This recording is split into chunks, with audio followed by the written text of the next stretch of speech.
UKLO 1 year masters. No IELTS required up to 5 years visa. High visa success rate.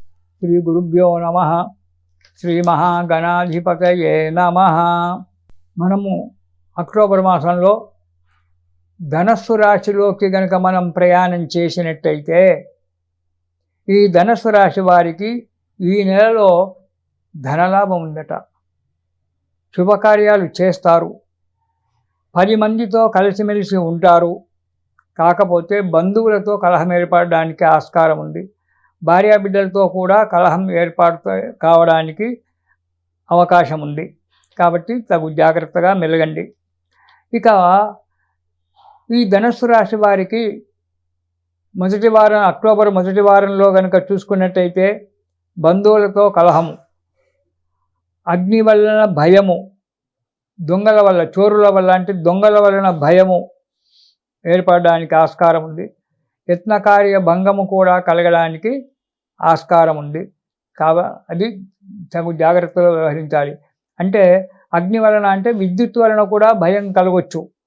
చోరుల వల్ల, దొంగల వలన భయం అంటే ఇంటికి తాళాలు పెట్టి మనం ఎక్కడో వెళ్తాము, ఆ సమయంలో చోరుల వల్ల భయం కావచ్చు. లేదా మనం ఏ బస్సులోనో ఏ ట్రైన్లోనో ప్రయాణం చేసేటప్పుడు పక్కన ఉన్నవాడు మన జేబులో ఉన్న పైసలు చోరత్వం చేయొచ్చు. ఇది కూడా చోరత్వమే. ఇంట్లో ఉండే సామానంతా విత్తుకొని వెళ్తే చోరత్వం కాదు. మనం ప్రయాణం చేసే సమయంలోనో ఎక్కడో 10 మంది యొక్క సభ్యులుగా 10 మంది కలిసిన చోట ఉన్నప్పుడు ఎవరో ఒకరు మన జేబులో యొక్క పర్సును కొట్టేశారంటే ధన నష్టమే కదా, చోరత్వమే. చోరుల యొక్క బాధనే కదా. అందు గురించి తగు జాగ్రత్తలో డబ్బు విషయంలో, దొంగల విషయంలో, మన విద్యుత్ విషయంలో జాగ్రత్తగా ఉండండి. తర్వాత రెండవ వారం కనుక మనం చూసుకున్నట్టయితే ఈ ధనస్సు రాశి వారికి కార్యజయము, అనుకున్నటువంటి ఒక కార్యక్రమాలన్నీ కూడా నెరవేరడం జరుగుతుంది. మంచి చేయడం అనేటువంటి జరుగుతుంది. ఎవరికో స్నేహితులకే కావచ్చు, ఇరుపొరి వారికే కావచ్చు, వారికి కొద్దిగా ఏదో కష్టం వచ్చినట్టయితే ఆ కష్టాలను తీర్చడం అనేటువంటిది, కొంతవరకు మీరు తీర్చడం అనేటువంటిది జరుగుతుంది. మంచి ఆలోచనతో ముందడుగు వేయటం జరుగుతుంది.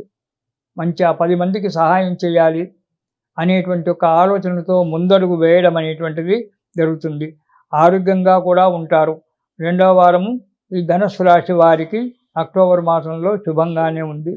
ఇక మూడవ వారంలోకి కనుక మనం చూసినట్టయితే ఎప్పుడూ విచారము, అశుభ వార్తలు వినడము, కుటుంబంలో కలహాలు, చిక్కులు రావడం అనేటువంటిది జరుగుతుంది. ఈ మూడవ వారంలో ఎప్పుడు విచారంగా ఉండడము, ఎందుకు విచారిస్తున్నాము, ఎందుకు మనశ్శాంతిని కోల్పోతున్నాము అనేటువంటి ఒక విషయం తెలియదు. కానీ ఎప్పుడు మనోవిచారంతో ఉండడం, అశుభ వార్తలు వినడం అనేటువంటి జరుగుతుంది. ఏదో దగ్గర బంధువులో ఇతరత్ర వారో ఏదో ఒక విషయం జరగడము, అశుభ వార్త మన చెవిలో పడడం అనేటువంటి జరుగుతుంది. కుటుంబంలో చిక్కులు, భార్యాబిడ్డల చేత లేదా ఇతర సభ్యుల చేత కుటుంబంలో చిక్కులు రావడానికి కూడా ఆస్కారం కలుగుతుంది. ఇక 4వ వారం కనుక మనం చూసుకున్నట్టయితే ధనుసు రాశి వారికి బుద్ధి చాంచల్యము, 10 రకాల ఆలోచనలు చేయడము, ఏ ఆలోచనను సరిగా ఒక విషయంలో అమల్లో పెట్టకపోవడం అనేటువంటి జరుగుతుంది. ఎప్పుడు విచారంలో ఉంటూ 10 రకాల ఆలోచనలు చేయడము, దాన్ని బుద్ధి చాంచల్యం అంటారు. ఇప్పుడు ఒక మాట మాట్లాడము, తర్వాత ఇంకొక మాట మాట్లాడము, ఆ మాటలకు చేసే కార్యక్రమానికి పొంతన ఉండకపోవడము, దీన్ని బుద్ధి చాంచల్యము అంటారు. అలా బుద్ధి చాంచల్యంతో 4వ వారంలో గడపడము, స్త్రీ మూలకంగా కోట్లాటలు రావడం అనేటువంటిది దానికి జరుగుతుంది. తగు జాగ్రత్తగా ఉండాలి. ఆడవాళ్ళతో మాట్లాడినప్పుడు స్త్రీ మూలకంగా పోట్లాటలు, నువ్వు ఎవరితోనో మాట్లాడుతూ ఉంటే ఆ మాట చూసి ఇతరత్ర వాళ్ళు కావచ్చు, నీ బంధువు, నీ వాళ్ళ, నీ కుటుంబం కావచ్చు, మీకు వాళ్లకు ఏదో లింకు పెట్టి ఇలా ఉంది అలా ఉంది అని చెప్పి గృహంలో భార్యాబిడ్డలతో పోట్లాడుకుంటూ వాళ్ళతో విరోధం కలిగించుకోవడానికి ఉంటుంది. కాబట్టి స్త్రీలతో మాట్లాడేటప్పుడు తగు జాగ్రత్తగా ఉంచండి. స్త్రీ మూలకంగా పోట్లాటలు ఏర్పడింది. అధిక ప్రయాణాలు జరగడానికి ఆస్కారం ఉంది. ఈ ధనుస్సు రాశి వారికి ఈ నెలలో ఎక్కడో దూర ప్రయాణం చేయడము, అవి కూడా తీర్థయాత్రలు చేయడము అనేటువంటి యొక్క ఆస్కారం కూడా ఉంది. దూర ప్రయాణాలు చేసి తీర్థయాత్రలు చేయడము, భగవంతుని యొక్క సేవా కార్యక్రమాలలో పాల్గొనడము అనేటువంటిది జరుగుతుంది. సరే, ఇన్ని ఉన్నాయి, కొన్ని కష్టాలు వచ్చాయి. మరి అవి ఎలా నివారణ అవుతాయంటే, ప్రతిరోజు కూడా మీరు లలితా సహస్రనామ పారాయణం చెయ్యండి.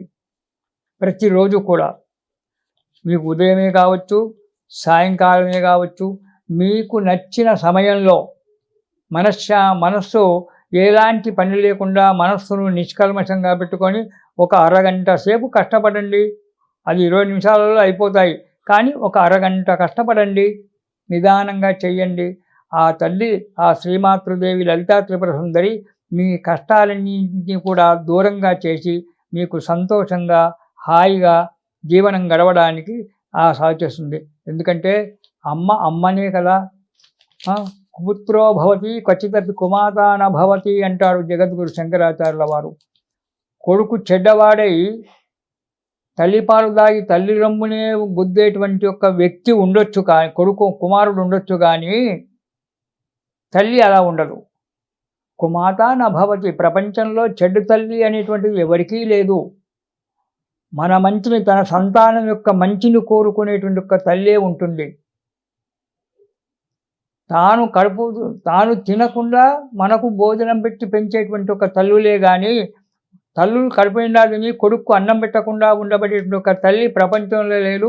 ఏ జంతువు కూడా లేదు. ఒక జంతువు, ఒక పక్షి చూడండి, ఆహారం తీసుకొచ్చి తన బిడ్డలకు తినిపిస్తూ ఉంటుంది, తను తర్వాత తింటుంది. అలా అందుకన్నాడు మన జగద్గురు శంకరులు, కుపుత్రో భవతి కుమాతా న భవతి క్వచిదపి. ఎక్కడైనా సరే కొడుకు చెడ్డవాడే పుడతాడు, కానీ తల్లి చెడ్డలే ఎప్పుడు కూడా ఉండదు. అందు గురించి ఆ ఉదయమే లేచి ఆ తల్లికి నమస్కారం చేసి ఆ తల్లి యొక్క ఆశీస్సులు పొందినట్టయితే కలగనటువంటి యొక్క పని లేదు. అందుకే మాతృదేవో భవ అన్నాడు మనకు వేదంలో. ముందు తల్లికి నమస్కారం చేయరా నాయన. ఆమెకు మించినటువంటి ఒక దేవత ప్రపంచంలో లేదు. ప్రపంచంలో కాదు, బ్రహ్మాండాలలోనే లేదు.